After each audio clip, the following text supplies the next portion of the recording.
कमराबाद के इलाके सहाराना में रेगिस्तान के बीचों बीच कच्ची मिट्टी का एक पुराना सा घर था, जहां कोई शोर नहीं, बस हवा की लपटें और रेत की सरसराहट सुनाई देती थी। उसी घर में एक 80 साल का बुजुर्ग दरवेश तन्हा रहता था। उस रात भी वो गहरी नींद में था। रात इतनी गहरी कि सन्नाटा जैसे चीख बन गया हो। तभी अचानक दरवाजे पर दस्तक हुई। दरवेश की आंख खुल गई। वो बुदबुदाया, इस वक्त यहाँ कौन आ सकता है? इस वीराने में तो आज तक कोई नहीं आया। लेकिन दस्तक और तेज हो गई, जोर जोर से, बेचैनी पैदा करती हुई। वो बिस्तर से उठा, धीमे कदमों से दरवाजे तक गया और जैसे ही कुंडी खोली, बाहर का मंजर देखकर हक्का बक्का रह गया। दहलीज पर 2 जवान और बेहद खूबसूरत लड़कियां खड़ी थीं। एक की आंखों में तल्ख चमक और दूसरी के चेहरे पर थकी हुई घबराहट। दरवेश उन्हें देखता रह गया। दिल में एक अजीब सी खिंचाव पैदा हुई, निगाहें हटाना मुश्किल हो गया। उसने खुद को संभालते हुए पूछा, तुम कौन हो बेटियों, और इस वीराने में इस वक्त क्या कर रही हो? लड़कियों ने जवाब दिया, हम रास्ता भटक गई हैं। हम शमसगढ़ की तरफ जा रही थी मगर रास्ता खो बैठी। अगर इजाजत हो तो हमें एक रात यहीं ठहरने दीजिए, सुबह होते ही रवाना हो जाएंगी। दरवेश उनकी सूरतें देखता हुआ जैसे मदहोश सा हो गया था। मुश्किल से बोला, आ जाओ अंदर। दोनों घर में दाखिल हुई। उसने कोने की तरफ इशारा करके कहा, यहीं सो जाओ बेटियों। वे वहीं लेट गईं और थकान के बोझ से थोड़ी ही देर में नींद में खो गईं। रात का आखिरी पहर था कि जहरा को यूं महसूस हुआ जैसे कोई उसके करीब खड़ा है। उसने आंखें खोली, देखा दरवेश उसके पास झुका हुआ है और अजीब सी निगाहों से उसे देख रहा है। जहरा झटके से उठ बैठी। क्या हुआ? तुम यहाँ क्या कर रहे हो? दरवेश ने हल्की आवाज में कहा, कुछ नहीं, लगा कि तुम्हें ठंड लग रही होगी तो चादर देने आया था। जहरा ने चादर तो ले ली मगर भवें चढ़ाकर करवट फेर ली। दरवेश वहां से हिला नहीं। देर तक दोनों को ख्वाहिश भरी नजरों से देखता रहा, फिर लौटकर अपने बिस्तर पर लेट गया। सुबह हुई। जहरा और सफिया ने शुक्रिया अदा किया और रवाना होने लगी तो दरवेश ने हाथ से इशारा कर उन्हें रोक लिया। कहाँ जा रही हो बेटियों? शमसगढ़ बहुत दूर है। तुम जवान लड़कियां हो, आज की रात और रुक जाओ, मैं तुम्हारे जाने का कोई इंतजाम कर दूंगा। उन्होंने एक दूसरे की तरफ देखा। नहीं, हमें जाना है, जहरा ने सख्ती से कहा। दरवेश बिल्कुल पास आ गया और जहरा का हाथ पकड़ते हुए बोला, बस एक रात की बात है बेटियों, रुक जाओ। जहरा ने झटके से हाथ छुड़ाया, आंखों में गुस्सा उभर आया। वो बोली, क्या मतलब? दरवेश धीमे मगर दबे लहजे में बोला, कल मैं तुम्हारे जाने का इंतजाम करवा दूंगा। उसकी निगाहें अब भी अजीब थीं, जैसे उसके जहन में कोई चाल पल रही हो। आखिरकार उसकी मीठी बातों और मुलायम अंदाज में फंसकर वे रुकने को तैयार हो गईं। सारा दिन दरवेश उनसे नरमी और मोहब्बत से बातें करता रहा और दूर से उन्हें उसी तरह देखता रहा जैसे करीब आने की लालसा हो मगर वो खुद को रोक रहा हो। रात हो चुकी थी। दोनों लड़कियां अपने बिस्तर पर जाकर लेट गईं। दरवेश भी अपने बिस्तर पर लेट गया। रात का आखिरी पहर जब सन्नाटा गाढ़ा होता जा रहा था, वो चुपके से उठा और धीमे धीमे कदमों से उनकी तरफ बढ़ा। काफी देर तक वो दोनों को देखता रहा, कभी जहरा के चेहरे पर ठहरा, कभी सफिया की बंद पलकों पर। फिर वो जहरा के पास जाकर बैठ गया। उसने नरमी से उसके माथे पर हाथ फेरना शुरू किया। अचानक जहरा की आंख खुली और वो हड़बड़ा कर उठ बैठी। क्या हुआ? तुम यहाँ क्या कर रहे हो? उसने तैश में पूछा। दरवेश उसकी आंखों में देखता रहा जैसे किसी ख्वाब में हो। फिर बोला, मैं तकिया देने आया था। तुम बिना सिरहाने के लेटी हो, गर्दन में दर्द हो जाएगा। लो तकिया। जहरा ने तकिया लिया, नाराजगी से मुंह फेर लिया। जाओ यहाँ से। वो वापस अपने बिस्तर पर लेट गया। रात को देर तक वो अपने आप से बातें करता रहा। सुबह ये लड़कियां चली जाएंगी, आज मेरा आखिरी मौका था। नहीं, मैं इन्हें ऐसे जाने नहीं दूंगा। कोई ना कोई जुगाड़ लगाना होगा, कल किसी तरह रोकना होगा। इन्हीं सोचों में डूबा आखिरकार सो गया। सुबह लड़कियां उठीं और दरवेश के पास आईं। अगर हमारे जाने का बंदोबस्त हो गया हो तो हमें रवाना कर दीजिए। क्या इंतजाम किया है? दरवेश कुछ पल उन्हें चाहत भरी नजरों से देखता रहा, फिर धीरे से बोला, नहीं, आज नहीं जा सकती। दोनों हैरान होकर एक दूसरे को देखने लगी। जहरा ने पूछा, क्यों? हम आज क्यों नहीं जा सकती? दरवेश ने नर्म आवाज में कहा, तुम्हें एक रात और रुकना होगा। अभी जाने का कोई इंतजाम नहीं हो पाया। उम्मीद है कल एक काफिला यहाँ से होकर शमसगढ़ की तरफ जाएगा। काफिलों का नाम सुनकर उन्हें थोड़ा इत्मीनान हुआ। चलो, कल काफिले के साथ निकल जाएंगी। वो आपस में देखकर बोली, आज की रात और रुक जाते हैं। दरवेश ये सुनकर दिल ही दिल में बहुत खुश हुआ। एक रात और मिल गई, उसने खुद से कहा।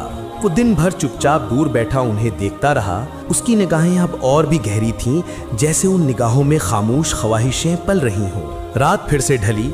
जहरा और सफिया अपने बिस्तर पर जाकर लेट गईं। दरवेश भी लेट गया, मगर उसकी बेचैनी अब बढ़ चुकी थी।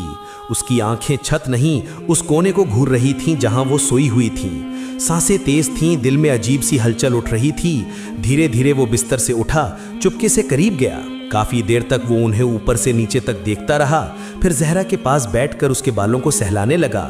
जहरा थोड़ी सी हिली, उसे लगा कहीं वो जाग न जाए। वो घबरा कर हट गया और सफिया के पास पहुंचा। अब उसने सफिया का हाथ अपने हाथों में ले लिया और उसके चेहरे को देर तक देखता रहा।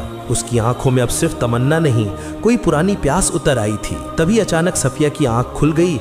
वो हल्की चीख के साथ घिसकने लगी।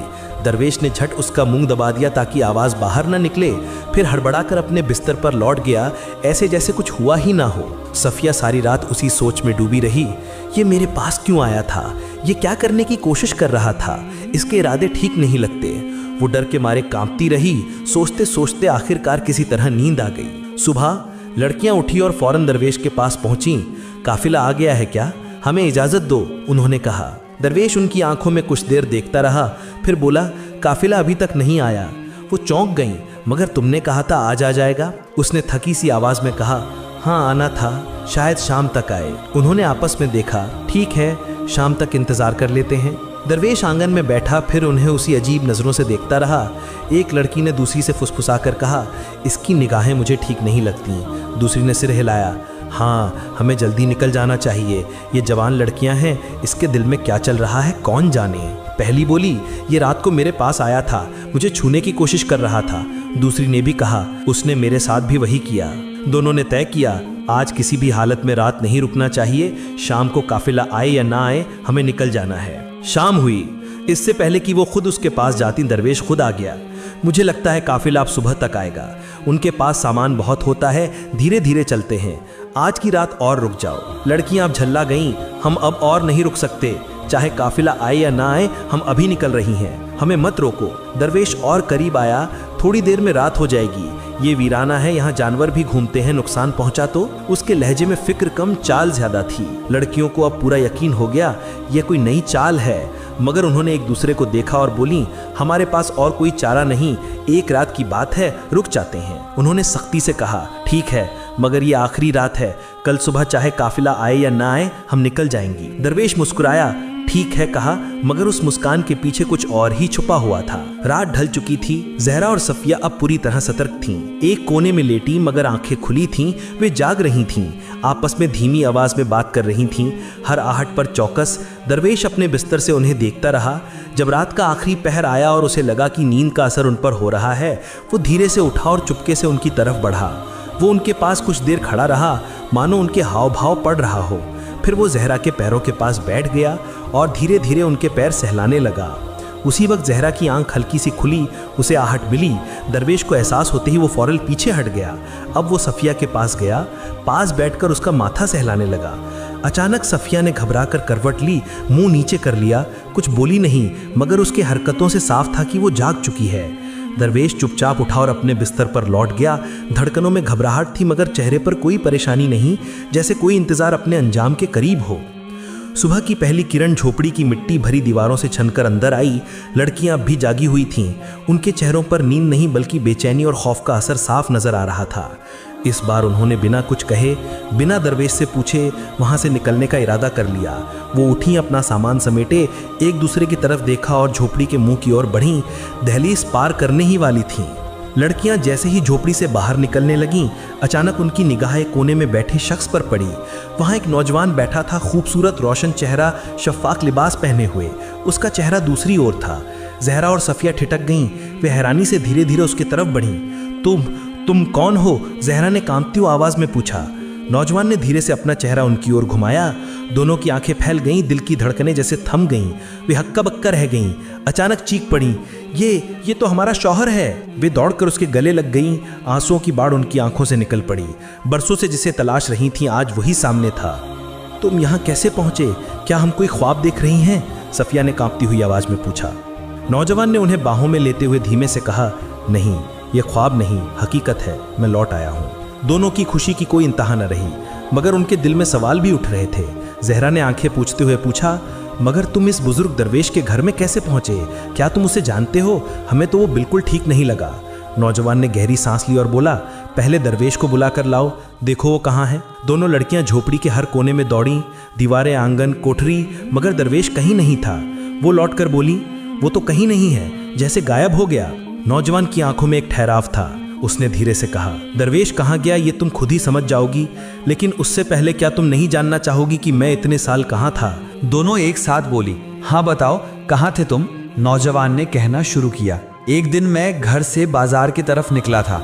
रास्ते में मुझे एक बूढ़ा आदमी और एक बेहद हसीन लड़की मिली। बूढ़ा किसी दरवेश जैसा लगता था और लड़की जवान दिलकश। मैंने हंसी मजाक में उस लड़की से कह दिया, तुमने इस बूढ़े से निकाह क्यों किया? तुम तो किसी जवान के साथ होनी चाहिए। मगर वो लड़की शायद कोई इल्म जानती थी। उसने मेरी तरफ देखा, कुछ पढ़ा और मुझ पर फूंक मारी, और उसी पल मैं उसी बूढ़े दरवेश की शक्ल में बदल गया।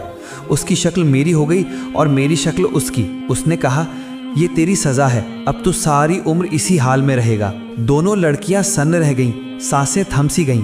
नौजवान ने आगे कहा, लेकिन उसने एक उम्मीद भी दी थी। कहा, अगर तेरे अपने जिनसे तू मोहब्बत करता है तुझे ढूंढते हुए इस वीराने तक पहुंचे और तेरे साथ वक्त बिताएं बिना तेरी असलियत जाने, तब तू अपनी असली शक्ल में लौट सकेगा, मगर तू खुद अपनी पहचान नहीं बता सकेगा। ज़हरा और सफ़िया कांप उठी, उनकी आंखों में आंसू आ गए। उन्होंने थरथराती आवाज में पूछा, तो क्या तुम ही वो दरवेश थे? नौजवान ने सिर झुकाकर कहा, हाँ मैं ही था वो दरवेश, वही जिसे तुमने 2 रातें अपने पास बर्दाश्त किया। दोनों की आंखों से आंसू बहने लगे, मगर इस बार आंसू में राहत भी थी और शर्मिंदगी भी। वे फिर से उसके गले लग गई, हमें माफ़ कर दो, हम पहचान ही नहीं सकी। नौजवान अब आरिफ ने उनके सिर पर हाथ फेरते हुए कहा, इसमें तुम्हारा कोई कसूर नहीं। तुम जानती ही नहीं थी कि मैं तुम्हारा शौहर हूँ। तुम्हारा दिल सच्चा था, नीयत पाक, और उसी सच्चाई ने मेरी सज़ा तोड़ दी। तीनों एक दूसरे से लिपट कर रोते रहे। बरसों की दूरी, बरसों का दर्द उस पल मिट गया। अब उनके दरमियान कोई राज नहीं था, कोई पर्दा नहीं था, बस भरोसा, वफा और मोहब्बत थी। आरिफ ने कहा, आज के बाद हमारे बीच कोई फासला नहीं रहेगा। ये कसौटी थी और तुमने सब्र और सच्चाई से इसे पार किया। उस दिन से ज़हरा, सफ़िया और आरिफ ने फिर से नई जिंदगी शुरू की। इस बार न कोई राज रहा, न कोई डर। उनका रिश्ता अब और मजबूत हो गया, सिर्फ भरोसे और वफादारी पर। कहानी हमें यही सिखाती है, अगर मोहब्बत सच्ची हो तो वो हर आजमाइश, हर दूरी, हर सज़ा को पार करके वापस लौट आती है। मगर अगर मोहब्बत में गुरूर आ जाए तो वही मोहब्बत सज़ा बन जाती है। और अगर सब्र, वफा और खुलूस के साथ निभाई जाए तो वही मोहब्बत एक दिन इनाम बन जाती है।